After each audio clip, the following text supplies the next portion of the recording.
और रूस यूक्रेन युद्ध के 18वें दिन भी लड़ाई लगातार जारी है। यूक्रेन के सबसे बड़े शहर खार्किव में रूस ने रिहायशी इलाके में बम बरसाए हैं। रूसी सेना ने रिहायशी इलाकों पर हमला किया, जिससे पूरा खार्किव मलबे में तब्दील दिखा।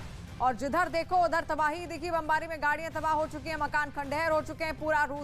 पूरा शहर रूसी बमबारी में तबाह दिखा।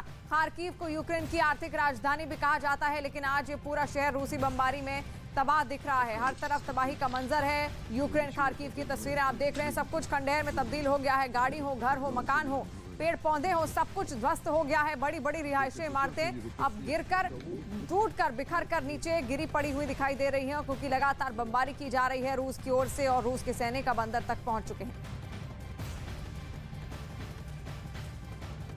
यूक्रेन की सेना ने राजधानी कीव में रूसी सेना के मिसाइलों, बमों और टैंकों से किए जा रहे हमलों का करारा जवाब दिया, जिनकी कुछ तस्वीरें यूक्रेन की तरफ से जारी की गई, जिनमें एक भयानक तस्वीर कीव की है। वहां जब रूसी सैनिकों का काफिला कब्जे के लिए सड़क से गुजर रहा था, तभी यूक्रेन के फौजियों ने अचानक उन पर रॉकेट लॉन्चर से ताबड़तोड़ हमले शुरू कर दिए, जिसके बाद टैंकों से आग की लपटें उठती दिखाई दी और उन पर सवार सैनिक जान बचाने के लिए इधर उधर भागते नजर आए। इतना ही नहीं, छिपकर हुए इस हमले से रूसी फौजी घबरा गए और अपने टैंकों को सड़क से उतारकर झाड़ियों की तरफ निकल पड़े। यूक्रेन के इस जवाबी कार्रवाई में रूस के कई सैनिक मारे गए और उनके शव सड़क पर बिखरे पड़े मिले। इतना ही नहीं, कीव के पास ही एक दूसरे इलाके में रूस के कुछ टैंकों को जब्त कर उन्हें आग के हवाले कर दिया गया। रूस की सेना से लोहा लेने का ये सिलसिला सुमा शहर में भी देखने को मिला। दावा है कि जंग के दौरान वहां रूस के फौजियों को पीछे हटना पड़ा, जिसके बाद यूक्रेन की सेना ने रूस के 3 टैंकों को जब्त कर लिया और फिर 2 टैंकों में आग लगा दी। कुछ ही देर में टैंकों से आग की लपटें उठती दिखाई दी। यही नहीं, यूक्रेन की फौज ने जवाबी कार्रवाई का एक और वीडियो जारी किया, जिसमें दिखा कि मारियोपोल शहर में गश्त कर रहे रूसी टैंक को मिसाइल से निशाना बनाया गया, जिसके बाद वहां से एक जोरदार धमाका हुआ और फिर उस टैंक से धुएं का गुब्बार उठता नजर आया। जवाबी कार्रवाई से गदगद ज़ेलेंस्की ने वीडियो के जरिए अपने सैनिकों का हौसला बढ़ाया। 4 доби. Міцний народи сталевої країни. यूक्रेन के कुछ और शहरों से भी जवाबी कार्रवाई की ऐसी ही तस्वीरें सामने नजर आईं।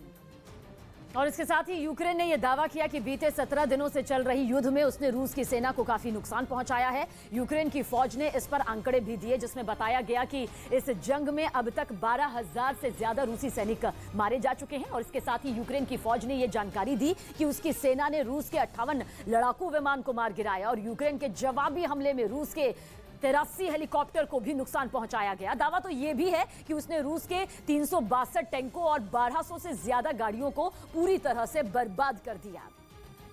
उधर दक्षिण यूक्रेन के शहर मेरिटोपोल के मेयर को अगवा किए जाने पर हड़कंप मच गया और इस शहर को यूक्रेन पर हमला करने के कुछ ही दिनों बाद रूसी सेना ने अपने कब्जे में ले लिया था। और अब यूक्रेन सरकार ने रूसी सेना पर वहां के मेयर के अपहरण का आरोप लगा दिया, जिसका एक वीडियो भी यूक्रेन की तरफ से जारी किया गया। इस वीडियो में रूसी सेना की वर्दी पहने कुछ हथियारबंद लोग मेरिटोपोल के मेयर को अपने साथ ले जाते दिखाई दिए। दावा किया गया कि रूसी सेना के सामने घुटने टेकने से इनकार करने पर उनका अपहरण किया गया, जिसकी जानकारी मिलने पर बड़ी संख्या में शहर के लोग प्रशासनिक भवन के बाहर इकट्ठा हो गए और उन्होंने मेयर को तुरंत रिहा करने की मांग की। वहीं यूक्रेन के राष्ट्रपति ज़ेलेंस्की ने रूसी सेना की इस